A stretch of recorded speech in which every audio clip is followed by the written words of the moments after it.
آپ اس کے اوپر تبصرہ کریں گے، بجٹ آپ کو کیسا لگا؟ شکریہ ندیم ملک صاحب. جیسے آپ نے یہ کہا، میں افسوس سے یہ کہنا پڑتا ہے کہ یہ بجٹ پاکستان کی اکانومی کو سٹرینگولیٹ کرنے والا بجٹ ہے، جبکہ ماضی میں ہماری حکومت میں ہمیشہ کوشش تھی کہ ہم نے اگر وسائل حاصل کرنے ہیں تو اس کے لیے کوشش کریں گروتھ جنریٹ کریں. اور آپ نے دیکھا کہ 5 سال ایک G D P growth rate جو ہے وہ کنزیکٹیولی گرو کرتا رہا.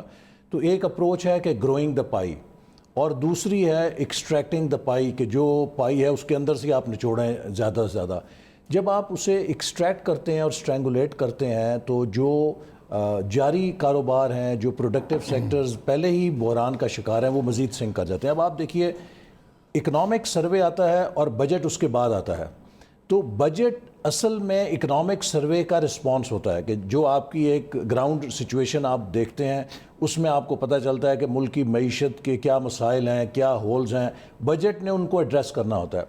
جو اکنامک سروے پیش کیا گیا اس میں جتنے پروڈکٹیو سیکٹرز ہیں they are all in crisis. Agriculture کی پروڈکشن کم ہوئی، ایگریکلچر کے اندر ہر کراپ کی پروڈکشن کم ہوئی، لارج اسکیل مینوفیکچرنگ کم ہوئی، انڈسٹری کا شعبہ متاثر ہوا. آپ مجھے اس بجٹ کے اندر بتائیے کہ کیا کوئی ایک ایسا انسینٹیو ہے، کوئی ایک ایسا قدم ہے کہ جو ہمارے کسی پروڈکٹیو سیکٹر کے اندر نئی جان پھونکے گا، اس کے اندر نئی روح پھونکے گا؟ بجٹ کا مقصد ایک عام آدمی کے لیے 2 چیزیں ہوتا ہے: کیا مہنگائی کم ہوگی یا زیادہ ہوگی. میں سمجھتا ہوں کہ جو اقدامات انہوں نے اٹھائے ہیں، جیسے آپ نے کہا کہ 5555 اضافی جو محصولات کا یہ ٹارگٹ رکھ رہے ہیں، جو کہ بالکل ان ریئلسٹک ہے. اس سال 4000 پورا ہوتا مشکل نظر آ رہا ہے، تو آپ 1500 1550 کی جمپ لیں گے. اچھا، اب اگر آپ اس میں انفلیشن کا فیکٹر کر دیں، چونکہ انفلیشن کی وجہ سے بھی کچھ آپ کو نامینل گروتھ مل جاتی ہے، وہ کوئی 400 ارب کے قریب آپ کو مل جائے گی. 1100 ارب کے ریونیو میجرز ہیں جن پہ آپ کا انحصار ہے. کیا آپ وہ لے سکیں گے؟ اور اگر آپ یہ لیں گے، اس کا بوجھ ہماری معیشت جو پہلے ہی 3% پہ آ گئی ہے، جس میں تمام پروڈکٹیو سیکٹرز پہلے ہی بحران کے اندر ہیں، کرائسس کے اندر ہیں، وہ اس کو سسٹین کر سکیں گے؟ کئی بزنسز جو آج چل رہے ہیں وہ مزید نیچے چلے جائیں گے. ایگریکلچر سیکٹر کی بنیادی وجہ تباہی کی کاسٹ آف ان پٹ کا ریز ہونا ہے. انہوں نے فرٹیلائزر کو مہنگا کیا، انہوں نے پیسٹیسائڈز کو مہنگا کیا. اس سے جہاں ایک طرف آپ کا جو کوریج ہے زمین کی وہ کم ہوئی، جو لینڈ جس پر کاشت ہوتی تھی وہ کم ہوئی، اس کے ساتھ ان پٹس کا استعمال کم ہوا، لہٰذا آپ کی جو ییلڈ ہے اس پہ برا اثر پڑا.